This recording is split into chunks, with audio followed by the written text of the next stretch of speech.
banyak ayat-ayat surga itu ketika menerangkan kepada kita, menjadikan semua titipan itu membersamai kita selamanya. Coba lihat ya, yang ke surga bawa bapaknya, ibunya, pasangannya, ada. Buka Quran surah ke-13, misal ayat 23. Jannati adnin yadkhulunaha wa man salaha min abaihim wa azwajihim wa dzurriyyatihim. Ada orang yang akan masuk ke dalam surga Aden. Jadi masuk surganya lewat surga Aden, tapi melewati semua pintu surga. Semua pintu dilewatin, lewat surga Aden dulu, semua pintu dilewatin. Setiap masuk surga disambut oleh semua malaikat yang jaga pintu surga. Ya, salamun alaikum bima sabartum. Mereka mengatakan, selamat Anda sabar saat berada di dunia mengamalkan amalan. Siapa yang masuk itu? Ternyata anak-anak yang bisa menggandeng bapak ibunya. Ya, wa abaihim, wa man salaha min abaihim, orang-orang saleh di kalangan bapaknya. Bapaknya digandeng. Masuk surga bawa bapak ibunya. Masya Allah, bagaimana perasaan ibu yang telah mengandungnya saat di dunia. Dan dibalas itu dengan surga. Kalau dunia banyak lah. Kalau dibalas dengan mobil udah banyak. Balas dengan rumah yang belum beriman pun bisa. Balas dengan surga. Itu kebanggaan tingkat tinggi yang kita bisa persembahkan di akhirat nanti. Makanya cari amalan yang bisa menggandeng bapak ibu kita. Cari. Wa azwajihim, pasangannya. Jadi kalau suami, gandeng istri. Kalau istri, gandeng suami. Wa dzurriyyatihim, dan semua keturunan. Dzurriyah, bukan aulad. Kalau aulad, anak-anak saja. Kalau dzurriyah, anak, cucu, cicit sampai habisnya. Gandeng semua. Makanya satu-satunya makhluk manusia di muka bumi yang bisa menggandeng seluruh manusia umatnya ke belakang Nabi Muhammad SAW. Ya, hamba Allah yang beriman, beramal saleh, umatnya Nabi Muhammad dipimpin oleh Nabi masuk dalam surga. Ya. Tapi ketika itu ada yang menarik. Bukankah suami saat di dunia itu titipan bagi istrinya? Bukankah istri titipan bagi suaminya? Bukankah anak titipan bagi kedua orang tuanya? Nah, titipan itu saat dititipkan, rawat itu dengan baik, Pak. Istri kita itu titipan.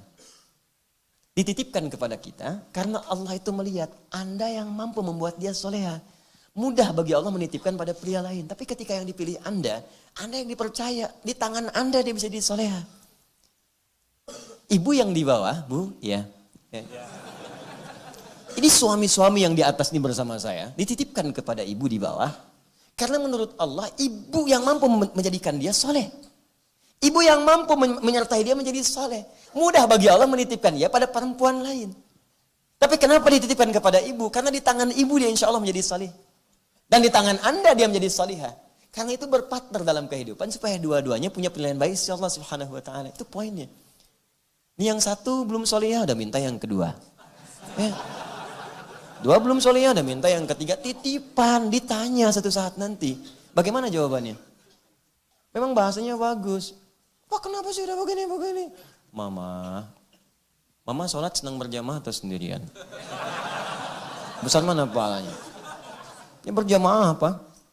Baik, berjamaah itu ada imam, ada makmum. Baik, Ma. Kalau berjamaah imamnya berapa? 1. Baik, berapa imamnya? 1. Berapa? 1. Baik. Makmum berapa?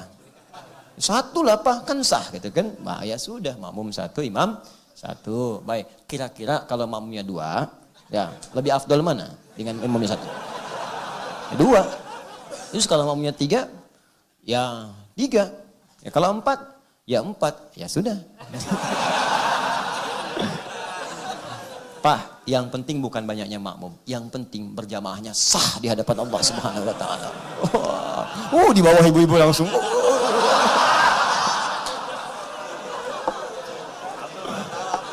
Aduh. Kamu gak usah ikutan dulu. Aduh. Dul, apa bedanya madu asli dengan palsu? Madu asli sama palsu apa bedanya? Allahu a'lam. Kalau madu palsu dibawa ke rumah, botolnya masih utuh. Kalau madu asli dibawa ke rumah, pecah sama botolnya. Kamu belum paham, tar aja deh.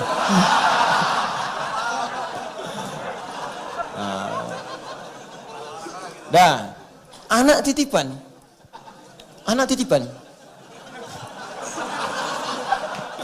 Aduh, Allahu Akbar. Udah. Ya, anak juga titipan. Ini akan ditanya nih, orang tuanya. Apalagi kalau dia menjelang balik akan ditanya. Karena dia titipan, maka buat titipan itu punya nilai di hadapan Allah saat pulang. Nih, Anda titip motor nih, begitu pulang ternyata spion bengkok. Knalpot hilang. Ya. Misal. Ya, makanya begitu Anda bawa, tiba-tiba ada yang hilang. Pertanyaan saya, respon Anda pertama bagaimana? Anda pasti akan marah. Anda cari kan? Cari gak ketemu Anda marah. Sekarang ini anak titipan dari Allah kepada Anda. Yang Anda saja berharapnya sampai memelas-melas. Anugerahkan pada saya Allah, anugerahkan pada saya Allah. Nunggunya kadang-kadang lama. Ada yang 6 tahun, 8 tahun. Begitu udah jadi disia-siakan. Udah lahir, udah dititipkan, kenapa disia-siakan? Maka jaga anak ini, rawat dengan baik. Supaya saat pulang Anda punya kebanggaan. Kan tuh motor kalau dirawat, baik, rapi, pulang, bersih, bahkan clean. Begitu Anda dapat, kan Anda senang, bahagia betul. Ini saat pulang menghadap Allah, hafal Quran, sholatnya rajin, jadi anak hebat, luar biasa. Pulang Anda bangga. Yang punya senang, begitu senang, diberikan kepada Anda hak milik selamanya tanpa dipisahkan. Sama sekali. Tapi kalau nggak dirawat dengan baik, Allahu Akbar, nestapa nanti. Maka semua hal yang didengar di akhirat nanti hanya berupa penyesalan. Apa Anda tega yang telah melahirkannya tiba-tiba mendengar teriakan anak di neraka? Makanya Allah kisahkan dulu kisah Kan'an dengan keluarganya. Ya, kisah-kisah kemudian yang sebelum-sebelumnya. Supaya apa? Supaya jadi pelajaran pada kita, jangan berlaku yang sama lagi. Jangan diikutin, itu bukan dongeng pengantar tidur. Tapi amalan untuk diresapi dan diamalkan dalam kehidupan kita. Jelas ya? Ya coba pulang sini, merenung dulu sebelum tidur, cek anak-anaknya sekolah di mana. Jangan-jangan selama ini cuma membanggakan dunia tapi sholatnya nggak bisa. Apa Anda bangga anak jadi dokter, ya S3, bahkan profesor. Tapi saat Anda wafat, nyolatin aja nggak bisa. Anda wafat, mandiin aja gak bisa. Hei Anda yang mandikan dia dari sejak kecil. Anda mandikan dia tuh, disabunin. Masya Allah. Dirata-ratain. Dihilang-hilangin kotorannya. Anda gak pernah merasakan jijik pada saat itu. Gak pernah merasa dengan baunya. Gak pernah Anda merasakan buruk saat melakukan itu semua. Pertanyaan saya, tuh anak yang Anda mandikan dari sejak kecil, yang popoknya Anda gandikan, yang Anda timbang-timbang, satu saat kalau Anda wafat, bisa mandikan Anda gak? Masa anak orang lain yang mandikan Anda? Masa anak orang lain yang nyolatkan Anda? Anda sendiri yang berharap dia sholat tengah malam, minta sama Allah supaya ada dia. Kok begitu Anda wafat, dia gak bisa nyolatin dia? Dia gak bisa nyolatin Anda. Dia gak bisa mandikan Anda. Dia gak bisa bahkan untuk mentalkinkan Anda. Bahkan kadang antar ke kubur pun gak sempat. Lantas apa yang Anda dapatkan selama hidup ini? Apa yang Anda raih? Itu gelar yang Anda banggakan. Itu harta yang Anda miliki. Ya, tadi itu tidak memberikan manfaat bagi hidup Anda di akhir kehidupan Anda. Apa yang Anda banggakan? Gak ada nilainya.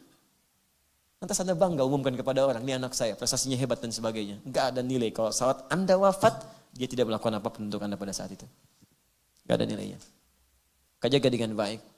Amalkan dengan mulia, karena semua titipan itu akan tiba waktunya yaum yang begitu dekat dijanjikan oleh Allah Subhanahu wa Ta'ala.